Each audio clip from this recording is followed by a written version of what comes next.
On May 1st, 1971, railroad passengers began riding with an all-new carrier known officially as Amtrak.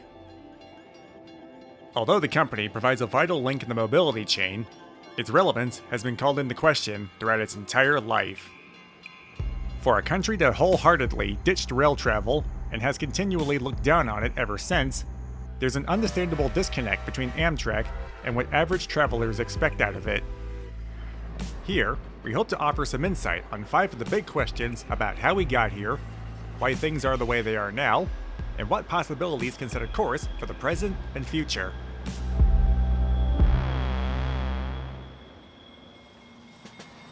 By the turn of the 20th century, railroads were operating many glamorous name trains on their own dime, and few spared any expenses. On some of the grandest named trains like the Super Chief, the 20th Century Limited, and the City of New Orleans, to name a few, passengers were treated to exceptional dining and comfortable overnight accommodations. For all of the pride the railroads instilled in these trains, however, not all of them made them as much money as moving freight. Most railroads had 2 major incentives for operating them, with the largest being contracts for carrying mail. The U.S. Post Office Department had been a very lucrative sponsor of passenger service, as the railway post office's ability to pick up, sort, and deliver mail, all without slowing down, made for unrivaled, uninterrupted service. Inside the passenger cars were the second incentive. The clean environment, the exquisite dining, comfortable seating in compartments, and helpful service from Pullman porters created an inviting environment for guests. Some of these would have been heads of corporations, who could have overseen the movement of their products across the continent. If the railroad was to treat them with the right amount of hospitality, they might look into how efficiently the railroad carried freight, and just maybe sign on as a customer. Rail travel would peak during World War II, with rail lines operating over capacity with moving troops and supplies. Because facilitating the war effort was top priority, railroads warned casual civilians to ride only if necessary. With trains being overcrowded, using aging equipment, and being forced to go without amenities like air conditioning, the wartime conditions left a bad impression on the traveling public, with repercussions lasting long after the war ended. In 1957, airlines officially surpassed rail ridership, and the Interstate Highway Act would pave the way for a network of highways to offer unparalleled convenience and connectivity. With those 2 systems in place, passenger trains would start going by the wayside. Throughout the 50s and into the 60s, mail movement would shift to trucking and air, which took away most trains' profitability. With many of them unable to recover their losses from operating costs, many of them were discontinued. For all of the perks to be had with airplanes and interstates, though, there were still millions of citizens who couldn't move by air or weren't able to drive. Throughout the 60s, solutions were explored to keep the fragmenting network together. One solution came from a management trainee at the Baltimore and Ohio named William Howes. In 1965, he sent a paper to various Eastern rail companies suggesting that they all consolidate their services into a brand tentatively named Trans-East Railways, which would own the equipment and routes while paying rent for trackage rights on the participating freight railroads. This very concept would form the basis of what was first branded as RailPacs, which would later give way to Amtrak in 1971. The regional scope of Howes' pitch expanded to cover the entire country, and losses would be subsidized not by the freight railroads, but by the federal government. Given the overall attitude to rail travel at this time, the expected outcome of Amtrak was that passenger rail service, in its transcontinental entirety, would be phased out. While some named trains would pass into history because of low ridership and atrocious track conditions, others were seeing a revival. On routes that had seen low ridership, where railroads went to great lengths to prove that nobody rode trains, it soared. In the following decades, some trains would earn the support of their states, like California, Illinois, Pennsylvania, and North Carolina, where services would flourish even further. Today, although it's nothing like what it was 50 years ago, Amtrak has still kept a national network of passenger trains together. How well it has done that depends on who you ask, given how people invested in rail history, travel, and politics all have different viewpoints on how to get the most out of today's system. Before Amtrak began operations, the country was down to 49,000 miles of passenger rail service. Since then, the mileage has dropped to just over 21,000. Over the years, major cities like Nashville, Phoenix, Las Vegas, Columbus, and Fort Wayne have been left off the network, often because of low ridership, track conditions, or capacity issues with freight trains. For parts of the country that don't have any rail service, trying to reintroduce it can be a hard sell. More often than not, whenever passenger service is proposed on any rail line, the rail company wants Amtrak, the city, or the state to cough up the millions of dollars for necessary improvements. The needed support infrastructure typically includes new stations, additional trackage, bridges, and updated signaling. Once all of that is set up, then the main question becomes, will enough passengers use it? One example of this was the Kentucky Cardinal. Inaugurated in December 1999, it initially connected Indianapolis with the town of Jeffersonville, before extending across the Ohio River to Louisville just 2 years later. Despite bringing rail service to a city that had been off the network since 1979, there is one primary reason why the service didn't catch on. It was timetabled to make the trip between the two cities, 111 miles apart, between 4 to 6 hours long. With the tracks operated by the Louisville and Indiana Short Line, the tracks are maintained for speeds at just 30 miles per hour. That made the train much slower than nearby Interstate 65, which allows motorists to make the journey in just 2 hours. The primary reason for the train's existence was because of a network growth strategy plan that did not appeal to passengers, which cost the train's ability to make a return on investment. After 3.5 years of service, the Kentucky Cardinal would make its last run on July 6, 2003. In other cases, where there's a much clearer demand for moving passengers, the same level of mercy for Amtrak is at play. In Southern California, one of the gaps in rail service is bridged by a throughway bus service between Los Angeles and Bakersfield, the southernmost end of the state-supported San Joaquin service. Amtrak has tried for years to get regular service introduced through Tehachapi Pass, which is operating at full capacity with freight trains. The Union Pacific, and before them Southern Pacific, have blocked every past effort to get passenger trains running through this tough stretch of railroad, citing capacity issues as the main reason. To open up capacity on routes like these, Amtrak would need a benefactor to help foot the bill for adding a second or third main track, often from state governments, to make service competitive against the car. If the train can only mope along at 30 miles per hour, the service can't hold up. As for state funding, each state has its own approach. Virginia's approach is perhaps the most ambitious, as the Commonwealth has purchased nearly 400 miles of track from CSX for $3.7 billion.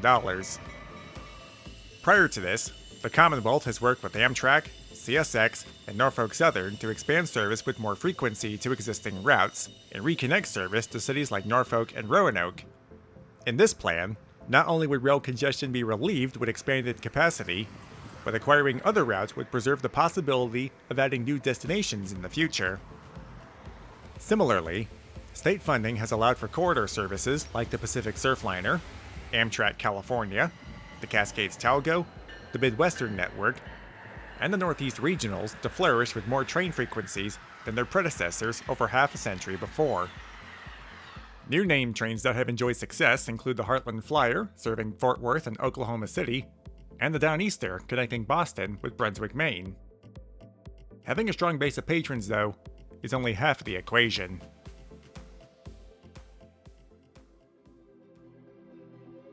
Although Amtrak's operations span coast to coast, the company owns a grand total of just 643 miles of track. Its own routes include the Northeast Corridor between Washington, D.C. and Boston, the Keystone Corridor between Philadelphia and Harrisburg, the Springfield Line across Connecticut, and the Michigan Line between Porter, Indiana and Kalamazoo, Michigan. Other stretches, like between Los Angeles and San Diego, are owned by government agencies, while the vast majority are owned by various freight railroads, where maintaining Amtrak's on-time performance isn't always top priority. For most long-distance trains, it's not uncommon to fall several hours behind schedule, as the delays encountered en route, mostly from waiting on freight trains, add up. Another thing that supporters have long argued has been how underfunded and mistreated the service has been. During the terrorist attacks on September 11th, all air travel became grounded, leaving Amtrak as the one and only form of long-distance transportation for most of that day. In the weeks afterward, the airlines were bailed out by the federal government, with a relief package worth $15 billion. Amtrak did not get 1 cent. As far as self-sufficiency goes, there have been attempts over the years by a number of leaders. Going into the 1990s, Amtrak held profitable contracts with the U.S. Postal Service for delivering mail and express packages on long-distance trains. Then President and CEO George Warrington expanded on this with a network growth strategy, introducing new routes like the Kentucky Cardinal, in the hopes that the marginal freight and passenger mixed service would lead to new profitable passenger service. Not only did these trains not attract the freight service that had been hoped for, the scheduling of these trains were not attractive to passengers, taking place at odd hours of the day and taking longer than driving. The network growth strategy never generated its projected income, and the entire mail and express component was killed off by the following president, David Gunn. In 2017, former Delta Airlines CEO Richard Anderson was brought on board and embarked on a very controversial cost-cutting campaign that stripped away AAA discounts, support for private car excursions like the New River Train, and the most hard-hitting, snubbing traditional dining car meals in favor of airline-style reheated dinners. Despite dividing his longtime support base down the middle, eliminating the costs associated with these factors did improve Amtrak's financial situation. In fact, when Anderson left the company in early 2020, Amtrak was almost to its goal of breaking even for the first time in its history, just as the pandemic hit. In response to lessened demand, routes like the Pere Marquette and the Ethan Allen Express were completely suspended, while long-distance trains like the Empire Builder, California Zephyr, and the Southwest Chief operated on a tri-weekly basis. Although some of these routes are back in limited service, it took the passing of federal aid, with Amtrak's share worth $1.7 billion, to restore normal daily service in May and June.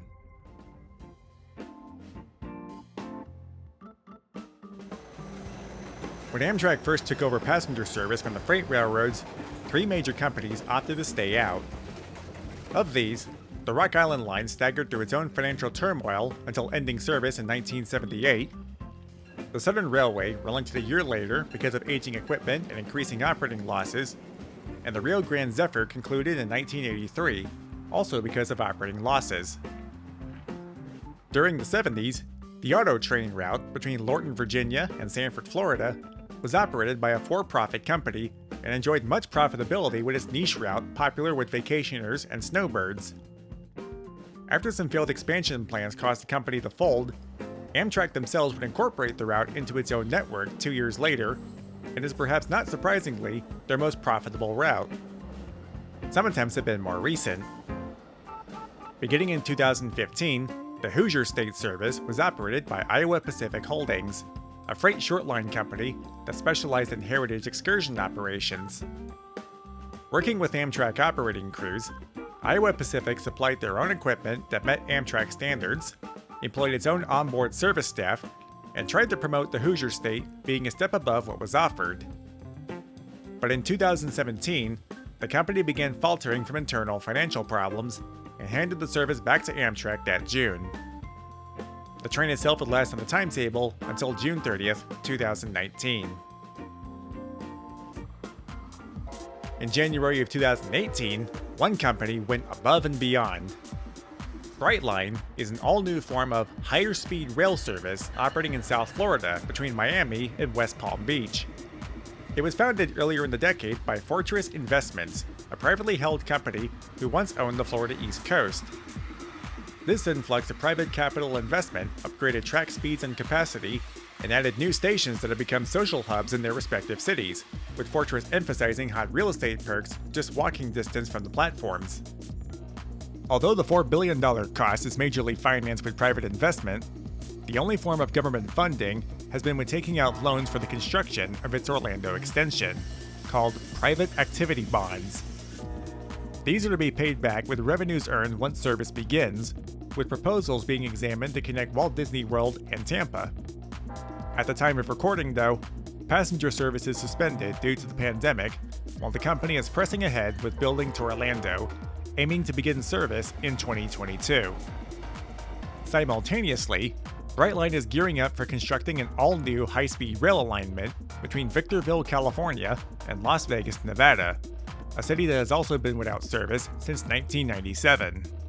If successful, Brightline West promises travel times over the 260 miles to be as little as 3 hours.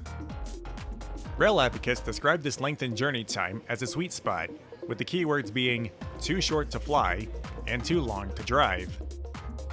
In a recently unveiled map, Amtrak envisions dozens of new routes that fit this margin, along with added capacity on existing routes. But again, they're at the mercy of political support and the freight railroads that permit whether or not they can reach these cities.